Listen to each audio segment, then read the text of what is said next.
good.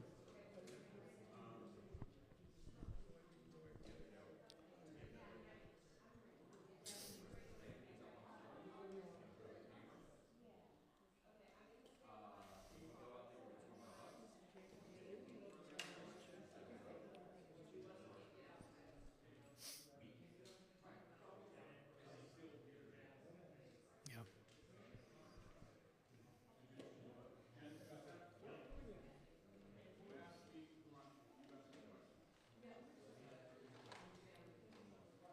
Yeah.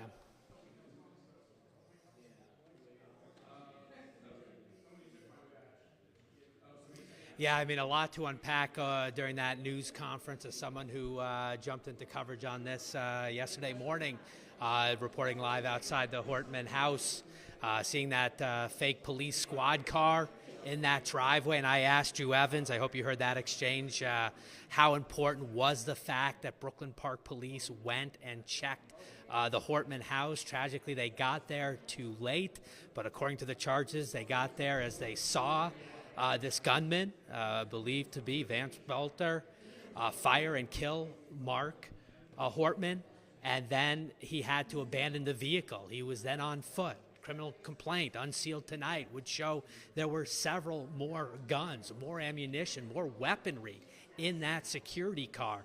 And the superintendent just said up there confidently that if he gets out of that neighborhood with that vehicle, with his list, his manifesto, a lot more likely would have happened along the lines of further tragedies. As it is, we lost Speaker Emerita. Yes, sorry, Amy. Yes.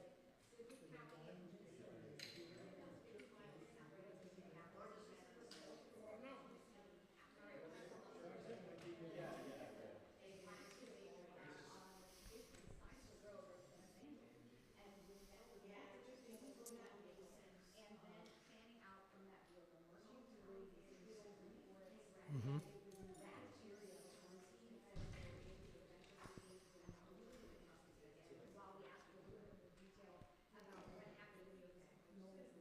Right, he would have fled on foot. He got out the back doors with the back of the house, went out onto Edinburgh Golf Course, and then next spotted in Minneapolis. Photos of him at a business, photos of him, or video of him. We think getting into like his vehicle, knocking out a window, maybe picking up stuff around 6 a.m. Authorities had thought they had maybe contained him to a 3-mile square. Remember, there was that shelter-in-place order up in Brooklyn Park, but he clearly got out of there and then would have picked up that vehicle that then is subsequently abandoned early today in Sibley County, that Buick. And remarkably, we just learned that they thought a police officer spotted him running into the woods. We talked in one of our earlier live shots, didn't we, about did they have this feeling that he was close once they found the hat?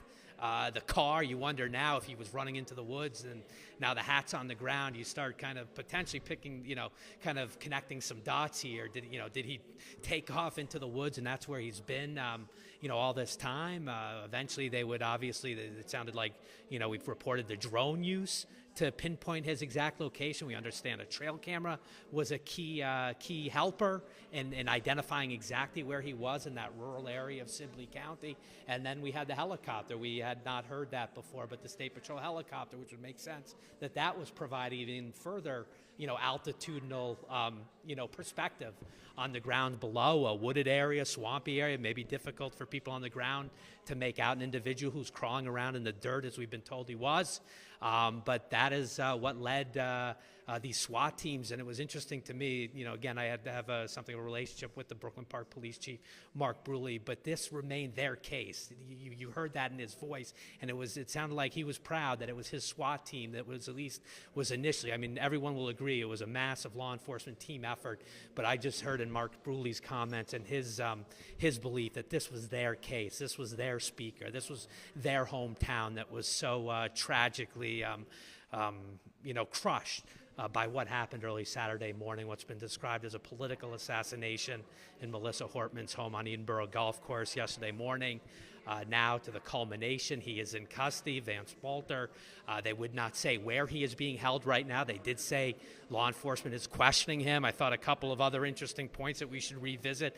The fact that Drew Evans, the BCA superintendent, did list several other states of who was on this manifesto. I know authorities were trying to redefine what they meant by the manifesto. It might have been ramblings, notes, thoughts. It wasn't an edict. It wasn't a directive of what he was going to do, but it sort of conveyed what he was feeling. Drew Evans listing off Wisconsin, which we had known about. Some reporting locally had said several lawmakers in Wisconsin, Illinois, Iowa, Michigan, Nebraska.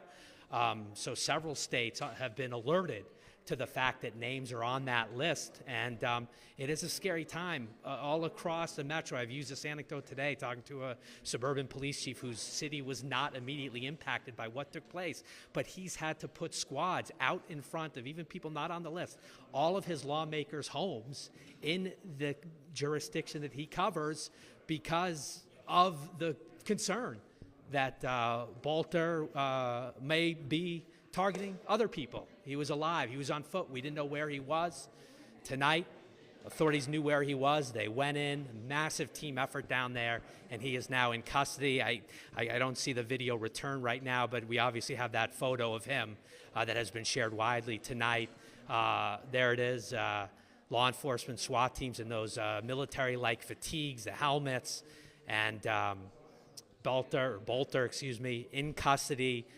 Superintendent Evans did not want to say what Boelter may have said upon his arrest, but he did clearly surrender peacefully. He put his hands up. He followed the voices as he was commanded to, and he's under arrest. Yeah, Randy, sorry about that.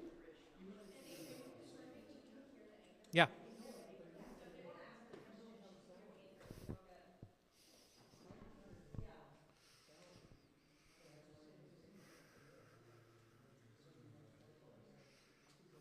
Yeah.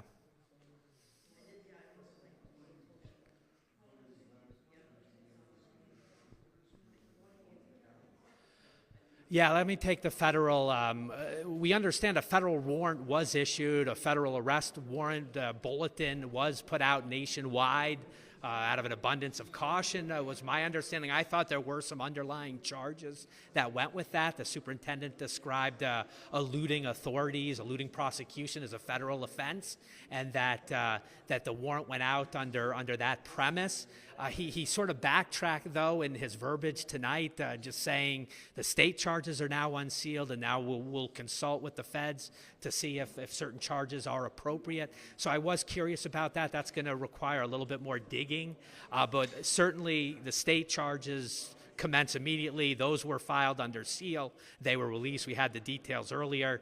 I don't have able to quote, but again, heavy weaponry found in his SUV, a bunch of evidence, the mask that we see, that one photo of him in that creepy old, mask and silicone-type mask, which we believe now, connecting the dots, that photo was taken outside the home of Senator Hoffman.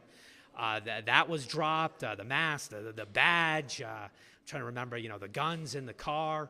But there's the mask picture. We now know that the mask was dropped. The replica, a badge. Remember, I just remember, yesterday, Mark Bruley saying if that guy showed up in the room of law enforcement, you saw his badge, it would have looked just like mine. This guy would have looked just like law enforcement. And you think about who was in this room a moment ago and how law enforcement felt their commitment, their service was violated by this guy showing up in the dark of night to two lawmakers' home under the guise of being law enforcement, to wake those folks up and then to attempt to assassinate, and clearly in the Hortman house, assassinate, a husband and wife, a lawmaker. This meant so much to law enforcement. I told you earlier I was kind of curious the tone it would take, and I think you saw, what it was. Clearly, from the governor's emotion, still this can't happen again. The loss of a dear friend, a glass-breaking Speaker of the House and Melissa Hortman, to the law enforcement, to Brooklyn Pride, taking pride that this was their case, their SWAT team. They were going to get this guy today. And here we are 43 hours later, the state's largest manhunt in its history, according to Brooklyn Park Police Chief Mark Bruley.